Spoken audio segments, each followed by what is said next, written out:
I'm Lisa Ackerman, Interim CEO of World Monuments Fund, and I'm thrilled to welcome you all this evening, and I'm even more thrilled to welcome Erich Theophile as our 2019 Mellon Lecturer. Well, I'm glad he's brought his fan base. I'm going to assume that, of course, you're all equally thrilled about World Monuments Fund as you are of Erich.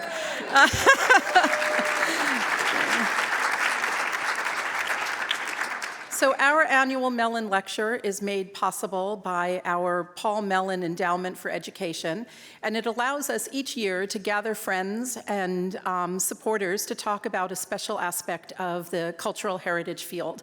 And this year, more than many years in the past, it also represents a very specific, more than 20-year collaboration with Kathmandu Valley Preservation Trust. So we're grateful to be here this evening. I first met Erich 25 years ago, which seems impossible, when he and Edward Sekler petitioned the Crest Foundation to provide critical support for expanding access to scholarly resources on the art and architecture of Nepal. At the very same time, Erich and Edward were developing a relationship with World Monuments Fund. In the year 1996, we launched the World Monuments Watch, and several sites from Nepal were on the watch in 1996, 1998, and 2000. And from that, we learned that the fragile resources in Nepal were being provided with extra stress due to the very successful increase in tourism, which was an important element for the economy in Nepal, but also was taking its toll on the monuments. So from those watch nominations, we were able to develop a partnership with Kathmandu Valley Preservation Trust, which led to a series of important projects that looked at not just the immediate conservation needs, but really looked at comprehensively building resources, training local artisans and professionals to build capacity, and to document the sites and develop comprehensive plans that especially took into consideration the need for seismic retrofitting. In fact, one of the projects on which we worked, the Mahavishnu temple had been damaged in the 1934 earthquake. So we were already looking at how to build resiliency into these conservation plans. The good news was that in the aftermath of the 2015 earthquake, most of the sites on which we worked came through without any damage at all. The bad news, and we'll hear a bit about it tonight, was that Char Narayan temple, an iconic feature of the townscape, was reduced to rubble. But that 20-year partnership had built such strong resources that KVPT was able to act immediately and respond to the needs locally to begin the recovery process for cultural heritage sites. So tonight we're going to celebrate what this partnership has meant. And I want to thank American Express, the founding sponsor of the World Monuments Watch, which provided support in the aftermath of the 2015 earthquake for Char Narayan, and to thank the Robert W. Wilson Charitable Trust, which provided support for most of those years of the 20-year collaboration. They also provided new support just a few weeks ago to help complete the Char Narayan Conservation Project. With us this evening is Lorna Goodman, Chair of World Monuments Fund, and many of our trustees, without whom our work would not be possible. I'd also like to thank WMF staff, because this event tonight would not be possible were it not for the entire staff working on various aspects of this evening. And so, I'd like to also say that the Char Narayan project is the perfect example of the intersection of the World Monuments Watch and crisis response, which has been a steady theme of WMF's work since 1965. The only way to respond to crises is to be prepared for them. Local communities need heritage experts at the ready, and projects need to build in resiliency and think about the future as much as current needs. When emergencies occur, World Monuments Fund wants to be ready to act. And we're grateful to the Donald A. Pell's Charitable Trust, which provided us with a 3-year challenge grant to help us build resources for crisis response. And I'm pleased to say that we just completed year 1, and we're looking forward to years 2 and 3. Now it is my great pleasure to introduce Kanak Dixit, founder of Himal South Asian and co-founder of Himal Media. It is an honor to have Kanak with us this evening.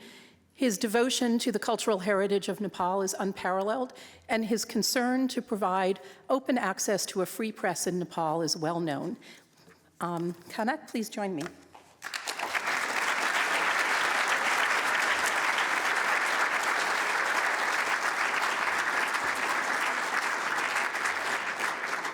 Thank you, Lisa. And obviously, this is a home crowd for KVPT. And welcome here, especially because there's so much in these dark times we need to do to preserve what our ancestors left for us and for those who come after us. On 11:56 a.m. local time, Kathmandu, 26th of April, 2015, the earth shook. It was a 7.8 magnitude quake.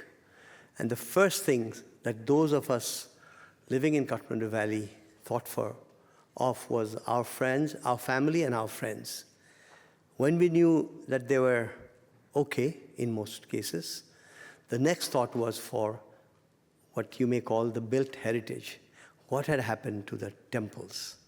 What had happened to the great edifices, 1,000 years old, that were built of brick and mortar, which had been weakened in modern times for lack of upkeep, but which gave us our identity as Nepalis, as the Newar people of Kathmandu Valley, to show to the world that late in the 20th century, for not having been a colonized country, for the metropolitan powers not having recognized Nepal, what was unknown slowly came to light. But then earthquakes and social upheaval, socio-political upheaval, all kinds of chaos, including a Maoist conflict, all of these things conspired to take away the holistic nature of what was known as the Nepal Valley, which most of you will know as the Kathmandu Valley. And the final straw, really, the problem was when the earthquake hit. Fortunately, in Patan town, there was an incredible collaboration ongoing since the last 30 years between the people of Patan, the communities of Patan, the gutis or trusts, traditional trusts of Patan, and an organization known as the Kathmandu Valley Preservation Trust. As the earthquake struck, the first worry, as I said, was the friends and family. Then second was what happened to the Patan Darbar. And we all rushed over. And there was a circle of youngsters who were providing protection to the idols, the gods and goddesses, fallen gods and goddesses from the pedestals, from their struts, temples that are fallen with statues still within them. It is because the youngsters of Patan had been given a sense of the value of their heritage because of work done by organizations such as KVPT, that they knew the value of it. So the first immediate response was to surround and to protect. And it was from the next day onward that Rohit Ranjitkar, the Nepal director, on the ground of KVPT, and people like us, we worked to bring together the security forces, the Chamber of Commerce, the local community leaders, and to immediately work towards rebuilding. And it is that rebuilding exercise, reconstruction, giving back the spirit exercise, which Erich Theophile will talk to you about. Because Nepal is in a seismic zone, as you would well know. And so earthquakes are a regular phenomenon. Between 70 to 130 years, earthquakes keep happening because the tectonic plates keep moving and slipping. So the tradition has been temples fall, but they remain the same temple, rebuilt more or less in the same design over the centuries, over the millennia. But in the most modern era, we have lost so much of our cultural continuities because of socio-economic dislocations, that it was vital that some entity exist that provides that continuity, cultural continuity, that may be lost actually in the very historical communities that exist within Kathmandu Valley. And that is where KVPT comes in. It provides the skills, the memories, the artisans, and it's almost as if, for me, that KVPT while it has been working for the last 25, 30 years, it was meant to prepare Kathmandu Valley for the earthquake of 2015 and the earthquake of the years to come, as they doubtless will come. And some of the buildings will doubtless fall. There will be disaster. UNESCO terms has this technical term, heritage, tangible heritage and non-tangible heritage. The temples that we're going to be talking about today are about bricks, mud mortar, wood frames, wood struts, and some amount of brass. But because Kathmandu Valley is a living culture, all of that tangible heritage feeds into intangible heritage. It feeds into the festivals. It feeds into the rituals, the jatras, the bhoj, the many ways in which people live their lives in a continuity over the centuries till today. And this is the other aspect of KVPT's work that I'm proud of, that it provides, by rebuilding the heritage tangible, it keeps the intangible alive. And I believe that we must work some more. These are times when funds are low all over the world in every sphere, from human rights to heritage conservation. And there is one organization in Nepal that has understood the value of the built heritage of Kathmandu Valley, given to us by our ancestors and predecessors, its value in itself and for the future. Erich Theophile is an architect who decided that Kathmandu Valley's built heritage was not well known enough, and hence there was not enough work done to keep it, to preserve it, to restore it as required, to maintain the cultural continuities in terms of artisans. So, what he did was, after realizing this and understanding it, and with his mentor, Edward Sekler, starting KVPT, Erich worked in Nepal for 15 years. Then he realized, this is my understanding, I have not had a chat with him on this topic, but this is my understanding, that he realized that you got to be economically independent to be able to do heritage conservation. So what he has done for the last 15 years, after having 15 years in Kathmandu, he's actually built a life for himself to be economically independent as a way to support what's happening, to support Kathmandu's heritage.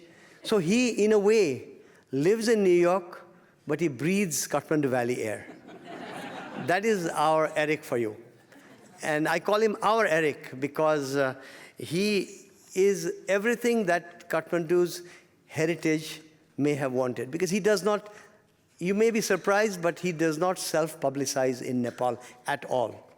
He talks about KVPT as required with perhaps the supporter and the donor, but within Kathmandu, he's all work, and you will not find him giving interviews. You will not find him chasing media. He's, in that sense, a true and heartfelt, not a friend. In that sense, he's an honorary citizen of Kathmandu Valley. And I'm very happy to introduce Erich Theophile with those few words. I'm personally very, very grateful for this opportunity given to Erich and to the KVPT to introduce the work. I'm grateful to the World Monument Fund for this opportunity before such a fine audience to talk, as he will, in great depth and with great sensitivity. Because if there's one thing that I would say Erich has, besides having a very good imagination and a very good hand, he's got empathy. And empathy is what you need when you want to save heritage right across on the other side of the globe. So let me introduce to you Erich Theophile.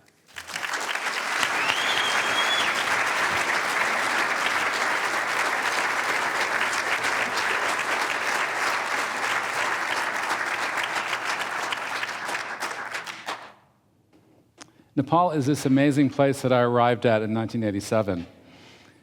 It's the size of Pennsylvania. Who knew that? My friend from Pennsylvania. The Kathmandu Valley is a little red dot. Well, that's a little red dot that represents a major urban civilization. It's not the Kathmandu Valley. This is the urban civilization of the Newars. You heard Kanak use the word Newar. These are an ethnic and linguistic group who settled the Kathmandu Valley, which has been an urban center since the time of Christ. It is the only such urban center along the range of the Himalaya, and it's best known for these three historic cities you see there. It's not an accident that the very first site to reach the UNESCO World Heritage Site was, in fact, Nepal. The Kathmandu Valley listing, which included these three cities, as well as 4 other temple compounds. Kathmandu, you all know because it's the capital. Patan is the second city where we've been very active, and Bhaktapur the third. This is the view from Patan looking towards Kathmandu in the 1840s. It's actually pretty accurate. That's a bridge that I used to ride my motorcycle across. The towers of that city could be Florence, but it's not. They're pagodas. They're a little bit Europeanized because of the English origin of the person who drew it, but that scale and density of a Newar settlement, these urban settlements, so rare to find intact in Asia, which captured my heart, I should say, that kind of settlement is what actually drew a generation of Europeans in the 70s who were fed up with the brutalism and modernism of modern European city planning and wanted something that seemed healthy and fresh and organic and the kind of medieval city that I'd read about. I loved the writings of Lewis Mumford. The idea that we could go back to a place that was a tight urban place where you knew everybody, where you could have the city ringed with agricultural land, the mountains in the distance. This is the Shangri-La of James Hilton novel. It really is Shangri-La. And then, you know, the movies of Shangri-La never showed a great city inside of them. That was missing, I guess, because look at this. This is the Royal Square of Patan. This is representative of the Golden Age, 15th through 18th centuries. So it's like the Renaissance plus 100 in Europe. And this is, I mean, the fact that they took the view of this square looking down an axis. The right side is the Royal Palace compound, built in 4 generations, 4 different rulers, adding on, accreting, collective form. It's not Versailles. It's not one axis. It's so many hundreds of axes, 4 different palace courtyards, and then literally dozens of temples offered as votive offerings by each of those kings. It's a layered, collective, urban environment that, well, that's why I stayed, right? I mean, what more could you ask for? My first assignment was actually rebuilding the little pitched roof building at the end there. That white gable in the distance. It was actually like an earthquake because it had been dismantled without permission. I arrived as a volunteer, and all of the wood carvings from the historical building were laid out on the ground. It was really hard. I mean, I had such empathy for the work they did recently in collecting broken pieces. But this view from 2008, this is a photograph by Robert Polidori. He came over to shoot for a Vanity Fair story that didn't run in the States, unfortunately. It ran in the UK. Lucinda Lambton wrote this beautiful piece describing our work, and this photograph was meant to capture the challenge of a living city. This is not a dead monument where you can put a fence around it and control it. This is a place where there's urban pressures. There's people who live here who have lived in the same house for 500 years. Their families expanded. Gentrification is not an option. I mean, we take for granted the fact that you could could move around in New York as neighborhoods shifted. Gentrification is not an option. Some of my favorite buildings got sliced down the middle because too many generations needed to share the real estate. The other thing about doing preservation in Asia is that you're sunk before you even start. They don't like old things. I grew up in a 1950s ranch, but I don't know, for some reason, I just liked old things. And then I volunteered on this palace. It was being turned into a museum by the Austrians. I worked with the most talented, brilliant architect I'd ever met, Gert Hochmuller, an Austrian who was turning that into a museum with Mary Slusser, the foremost historian of art in Nepal. And I just thought, wow, like, I just want to be close to these buildings and learn from them. I'm an architect. I had never met anyone who was a good architect who was engaged with historical buildings and the vocabulary. It was like, those who teach, those who can't teach Jim. It's like if you're a good architect, you don't do preservation. I went to Nepal, and the reason that I really stayed was because I met a group of people who were designers and architects and thinkers, and they really dug historical buildings.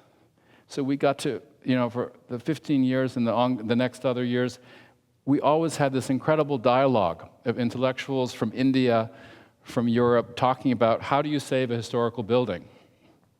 It's tough, and you generally lose.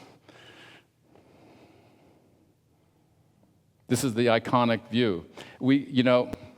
If you translate that bus name, it means wisdom. Aha, that was my view. This is the Kathmandu Valley Preservation Trust site office overlooking what is as interesting and important and unknown to most people as that intense architectural language, that urban civilization, which included cuisine and dress and a kind of stratification of classes in these cities that people don't know existed in this tiny little kingdom. A kingdom that was closed to the west until 1951. This is a chariot that's brought through the city to bring, it's the god of rain. And as a city of urban farmers, they needed rain. And this chariot was brought to every corner of the city to make sure that you all got enough rain. The god of rain is at the top of this bamboo tower, which is 7 stories tall. It's not for tourists. People get killed every year when this happens because those big wooden wheels turn. People get excited, it's out of control. But, it's real. You can imagine my old professor, Edward Sekler, he thought we could freeze the whole Kathmandu Valley. He thought planning could save the place. And although hundreds of urban planners went to Nepal, paid by foreign countries and foreign governments and aid organizations, there's not a single bit of progress from all that planning effort. It's hell. You saw that slide that came on earlier? I had one of those. I'm glad I didn't bring it. It was already in there. We started with this notion that we had to preserve the jewels. Kanak Mani Dixit, that his middle name means jewel. Some of the buildings on this square are named jewels. And that really was our preservation philosophy as I started this team, the only private charity in Nepal, working with Niels Gutschow, my mentor and the foremost historian of architecture and art in the region, and Rohit, whom you heard about earlier, Rohit Ranjikar, an architect, somehow my protege. We supported him to go back and do his doctorate, and the guy who has actually brought the trust to this new level. That's the square from above. Some of you in the audience tonight I've met on this square 20 years ago. You see the layout of courtyards of the Royal Palace complex. You see the garden, which we'll be seeing again. You see the little asterisk. I put that on for Lisa. That's your Char Narayan. The white building with blue plastic coming off, that was the Kathmandu Valley Preservation Site Office. We had fundraisers on the rooftop. the time when Robert Polidori came, we actually lit the whole square with oil lamps and temporary spotlights. And it was like having a private Soin Lumiere as the fundraiser. Nepal, you know, if you try to do something through the government, it's impossible. But private sector, the sky's the limit. This is the center of a city that extends approximately a mile in all directions. And here's a sampling of the kind of projects we started working on. The private nature of our organization is what links us forever with the World Monuments Fund, because we couldn't get German money. I mean, when I wanted to start working there, I couldn't get German money like my friends. I couldn't get Austrian money like my other friends. I had to make a foundation and raise the money myself. So we started fundraiser parties. Other friends who were here tonight advised on how to do a fundraiser. There was something called Karma for Kathmandu that was in Boston, and then there was New York for Nepal. Those parties funded substantial pieces of all these projects. And our working strategy was always, let's keep going and keep doing something different. We didn't, you know, the Kathmandu Valley was often described as a place where there are more temples than people. And from what we know from historical accounts, they never maintained anything. Never. You know, a 19th century view of the same square, all the roofs were broken, everything was broken down. They liked building new things, you know. So we said we're going to just keep finding new kinds of projects. A reconstruction of a lost building at the Patan Durbar Square, which actually Kanak is now undertaking. This wonderful pagoda here, coming up again. A lost Buddhist, a complex that was about to be ripped down in Kathmandu, another Wilson Challenge Grant and World Monuments Fund project. A historic house fund that we could never get funded. We grew. We developed our formulas, and we were excited, and we were so ambitious that we reached out and we said we're going to restore the entire Patan Royal Palace complex, which was being used largely for police barracks. I brought a fundraising tour to look at it, and people were appalled that this, on the most visited tourist site in in Patan, you walk in a courtyard and up inside, and you find people doing their laundry and cooking on kerosene things and hanging their laundry off those carvings, which are 18th century. And this is the stone bath. Who knew that the Newar civilization had water architecture too? They were inspired. They were kind of ambitious, crafty people, the Newar. They are still. And they looked south. They had a long history of importing architectural forms from India. There was a huge cultural flow, you could say. Nothing made in Nepal hadn't first started in India, but I can honestly say nothing was maybe more exquisitely rendered than in the hands of Newars. I once, for a short time before the earthquake, thought I might work in India. I got excited about some early caves. I visited them, and on the way back, I came through Kathmandu thinking, maybe I'll be disappointed. But this stuff is so fine. It stands up to any other site I've ever visited. This is the pond, restored and back.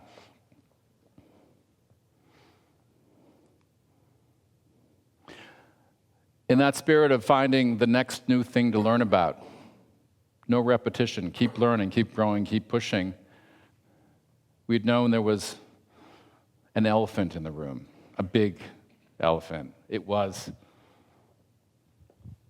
foundations.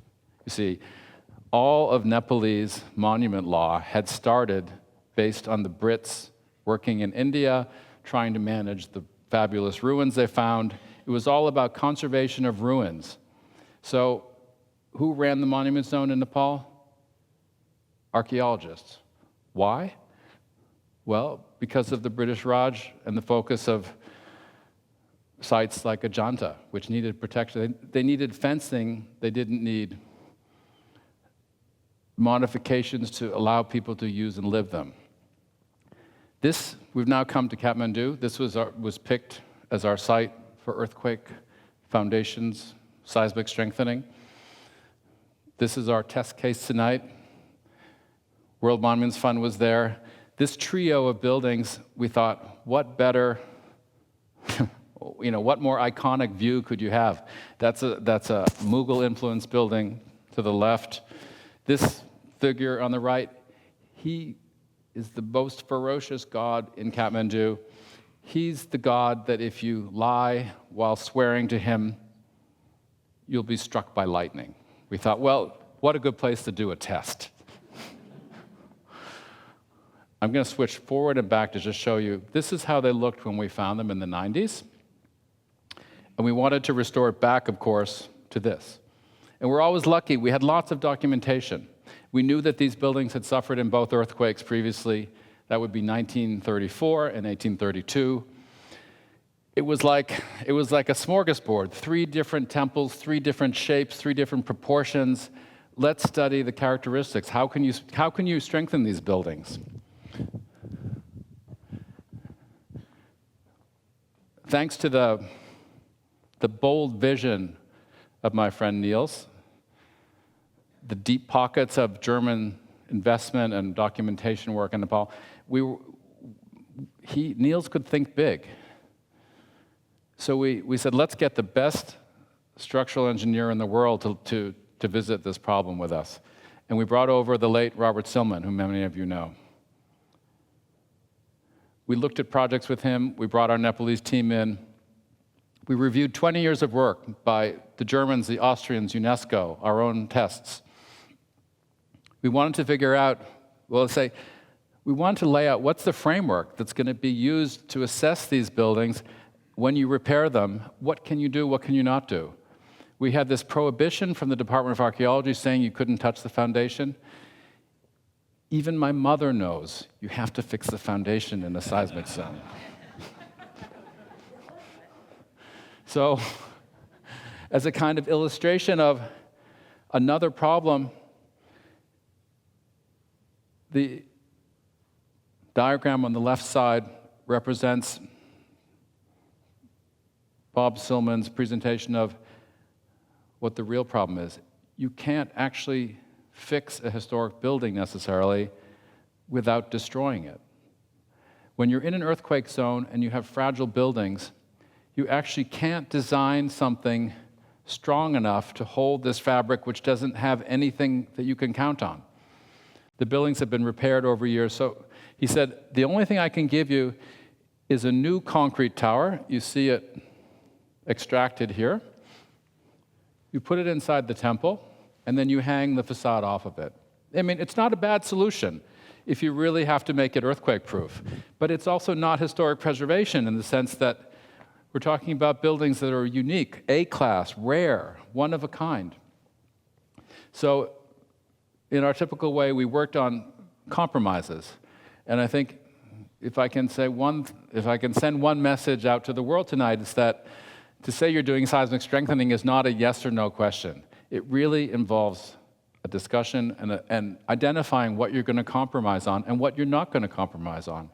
So we decided we weren't going to invade, it's a little misleading. The size of this central shrine with the god is only about 7 foot, it's a cube of 7 feet. And those pillars are 14-inch squares. It's like putting the Queensboro Bridge inside of the New York Public Library. It'll stand up in the next earthquake, but is it the New York Public Library? The proposal you see on the right is the compromise, an illustration of what you can develop if you're willing to have that discussion. What's important in the building? We used concrete foundation improvements shown in red. The foundation was a great place because you could conceal things and you could hold it to brace the impact of the earth. But we never got to implement that because, again, there was this prohibition against touching a foundation and this atmosphere of resentment, this atmosphere of unclarity that had come from international monitoring. I was myself part of this expat community. We'd called on UNESCO World Heritage Site and said, terrible things are happening here.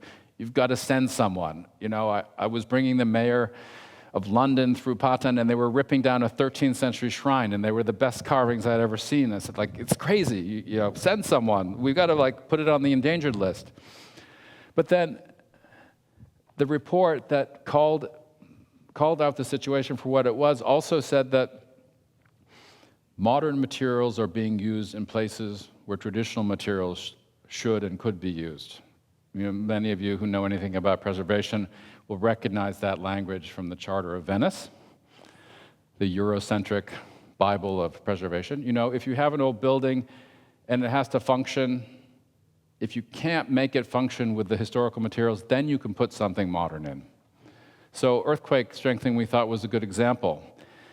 But the Nepalese authorities were so ashamed of this threatening of endangered listing. They were so ashamed that for the last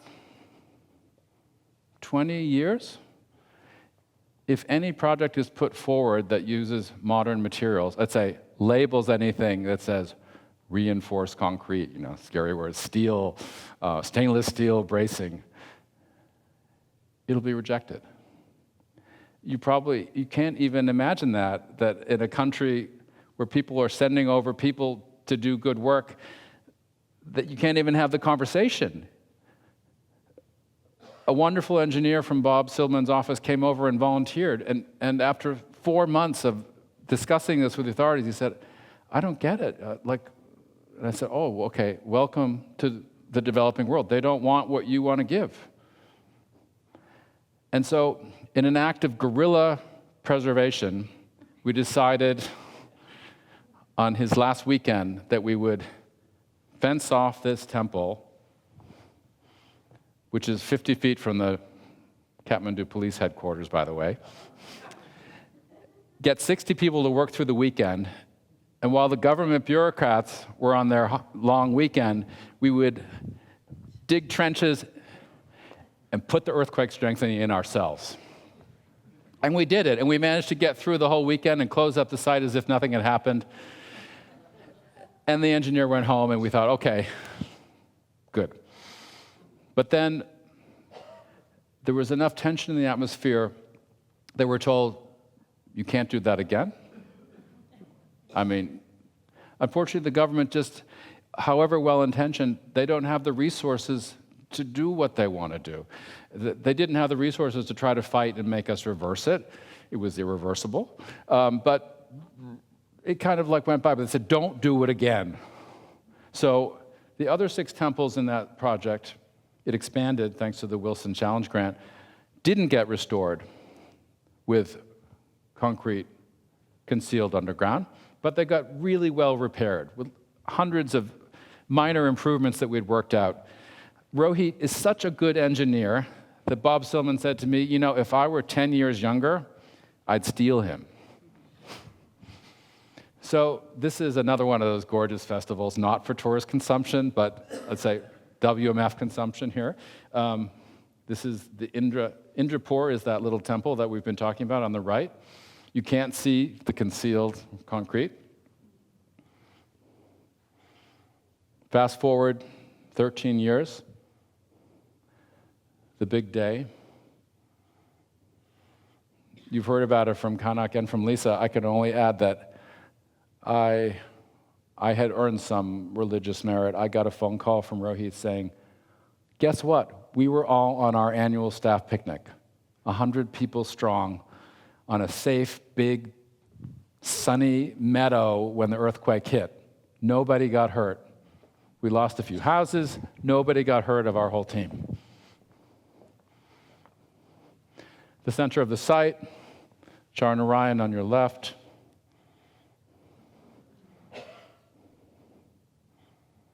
You'll notice the concrete frame newer buildings are standing.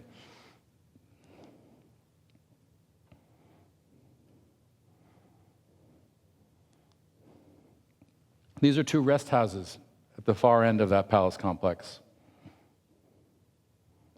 We'll come back to these. The human conveyor belt. What most people don't realize is you have to have a place at the end of the conveyor belt to hold all that stuff. You know, things went terribly wrong in the other cities of Kathmandu Valley.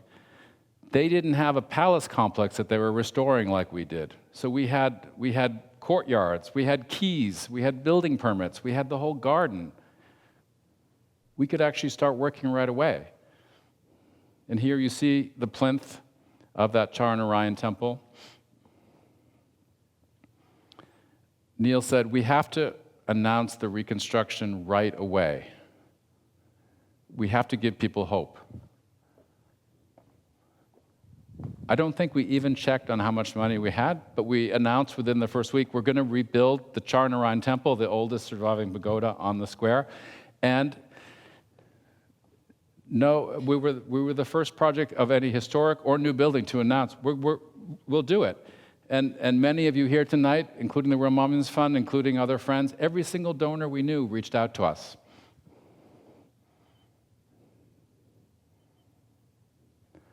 A newspaper headline appeared, "The gods have no home." And as Kanak mentioned earlier, the damage wasn't necessarily measured only in personal loss, property loss, but the ability to worship your gods. This is true loss. And in times of great loss, you see things clearer. This beautiful photograph by my friend Scott Newman.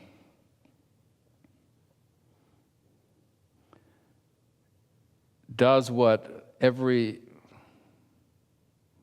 recent preservation charter has tried to do.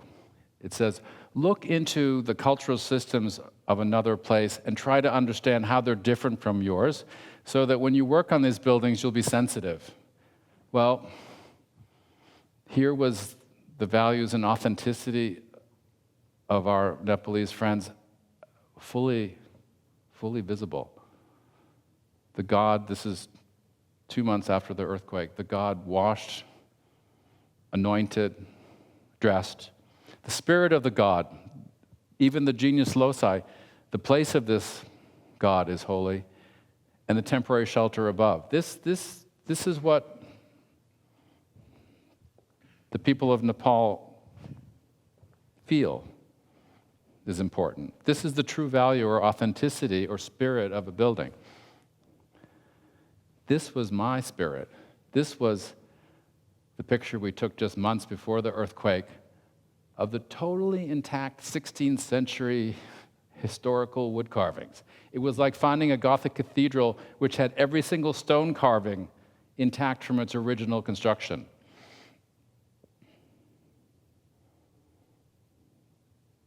They're different views on the same thing. And as we get comfortable in this crazy environment, we understand that you can't say it's this or that, you can't trade off, you have to do them both. And then you have to work with the foundations. We got the same engineer who had done the Guerrilla exercise with us. We got him back. This is his first design for the Char Narayan temple. And then I thought, oh my God, what happened to our experiment? We couldn't get information because there was no communication, there was no moving around, it was a tough time. You know, what our friends didn't mention is there was another quake, and then there were aftershocks. And then the second half of 2015, the Indians put a blockade on Nepal. Some people said that suffering was worse than anything the earthquake had wreaked on them. So, oh my God. So, what happened to our experiment? Finally, we got word. I want to do like an audience survey. Do you think it? Yeah, we were right. We felt vindicated. Our little building with the illegal ring beam, which is only like the size of a carry-on suitcase, wrapped around this thing, held that really shaky, wobbly, Newar, gorgeous pagoda temple that we loved. It held. And the buildings that we hadn't been able to do it on, they were damaged. Not terribly, it is repairable, but it was avoidable. And it was with this experiment that we said, okay, now we know. This has to be, it's like you have the sick situation, the elephant in the room, you just have to talk about it every time. There's no way out. So we started our exercise rebuilding. This is one of the storage sheds built by another engineer from the Silman office, Evan Spear, who's here tonight. We started reassembling every piece of carving. And that idea of saying, we're not going to just do this, and not that. We said, we're going to do everything. We're going to do earthquake strengthening, and we're going to do carving, and we're going to keep every single piece of historical carving. This had never been done in Nepal, because in Nepal, as I talked about earlier, a votive offering had more value. You got more good karma if you did a bigger job. So repairing a broken tympanum, like you see here, that was like what people did who had no means. That's like a second-rate job. We had this team of people, including Evan, including a cycle of visiting volunteer engineers whom Evan organized. We had stone conservationists from Vienna. We had architects and engineers. We had wood carvers, carpenters. We had this kind of new royal workshop. There hadn't been that much activity in the square since the 18th century, because unlike other earthquakes, when people had to throw things back up, we had historical drawings, we had photographs, we had, Neil's the biggest treasure ever given to someone. He knows everything. He's drawn every significant building in Nepal for the last 40 years. We had the info. And so when we talked to these carvers and said, how do you feel about this exercise? We know it's a little tough to do a repair and not make a new carving. They said, well, I never knew that there were this many ways to think about carving. There's the architect's point of view and the historical view. We engaged the priests and the local community and the donors, the World Monuments Fund. And then he said, usually when someone asks me to do a carving, they just want to know how much it's going to cost. This site, our Royal Workshop, I'll call it, became the biggest tourist destination in 2017, as the Nepal Tourism Board numbers demonstrated, with a 3 times increase in visitors. And this, an example of our combination hybrid approach, a historical, you see the historical door frame, where you see this warmer tone wood, this is the new carving. This is the new carving. To have a team of people discuss how those new pieces get cut in, to decide where the stainless steel reinforcement is going to be inserted, in this case, connecting the stone to the timber. This is something that this was like a new craft. This was a new kind of architecture for Nepal. And you can imagine, this is the piece of the building, this is a pre-quake shot. When it gets put back in the real building, using all those bits, using every single piece of the 500,000 pieces that fell, gives you an authenticity not only in the fabric of the building, but in the shape, because it's like a jigsaw puzzle. You can't put it back together if you don't get it to fit. And maybe the biggest sense of accomplishment I ever had about this 30-year exercise was being there this summer and seeing how many pieces were left over. We started with a mound the size of this auditorium, and in the end, I could have got that little pile of leftovers over here. It was incredible. And those are going into the museum as a new kind of installation to show people, oh, so that's what's left over. The Japanese have their own cultural sensitivities. Therefore, the Japanese ambassador in town in Kathmandu said, I really want to help you guys, but I can't spend anything on religious things. So Rohit and Kanak engineered this deal where we said, oh, the Japanese will pay for every piece of scaffolding and fencing we have to use for the next 8 years. 2015, 2023. $7 million, 26 structures. We're 70% there.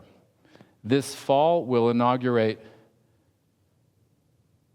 this. Oh, this temple was already done.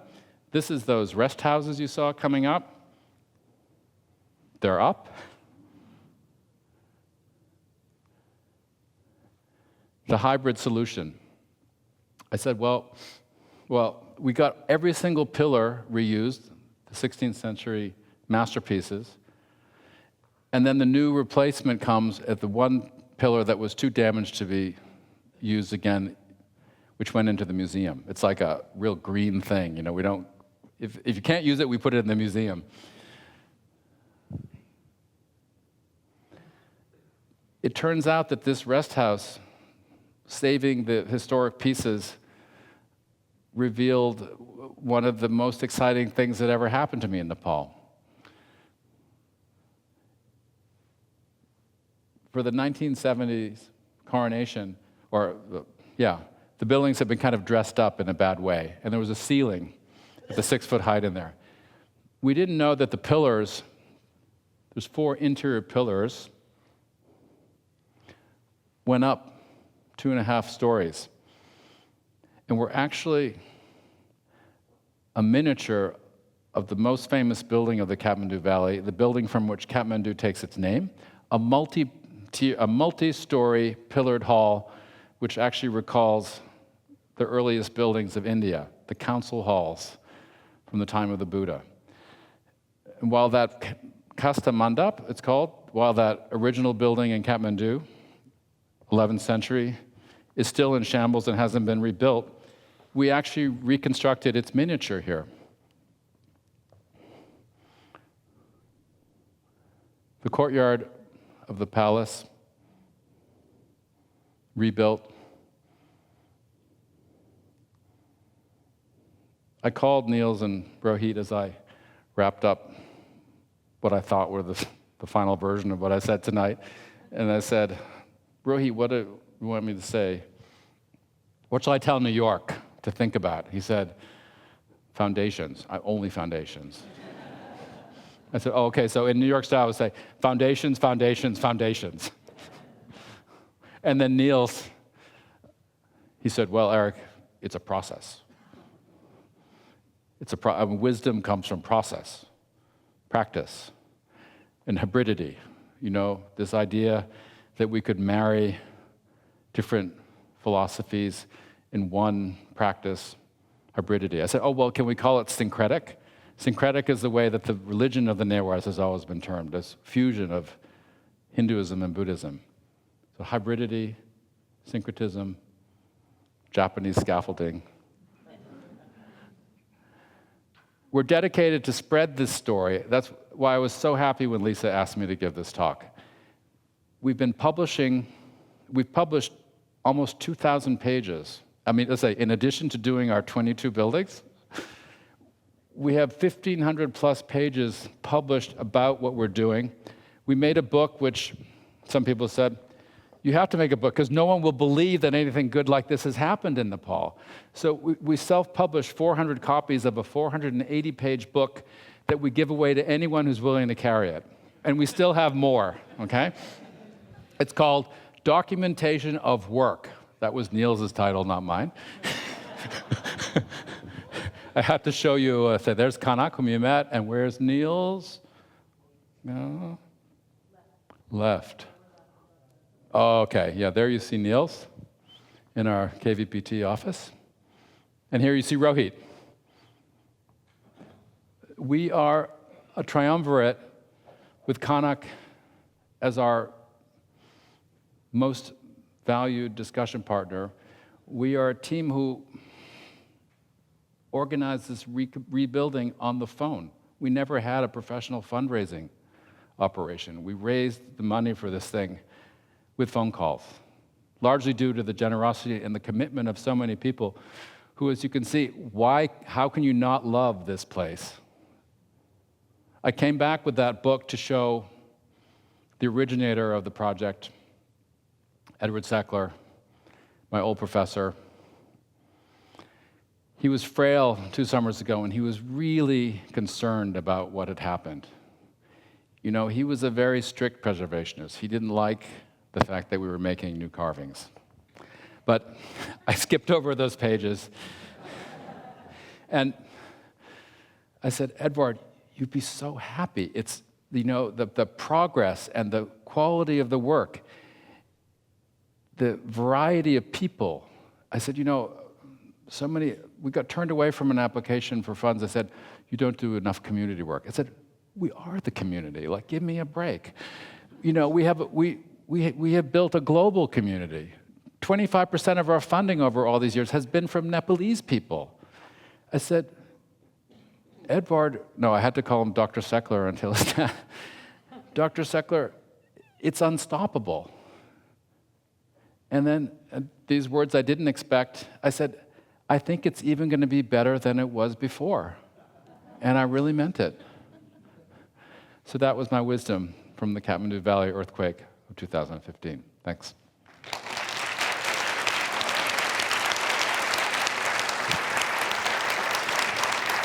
Thank you.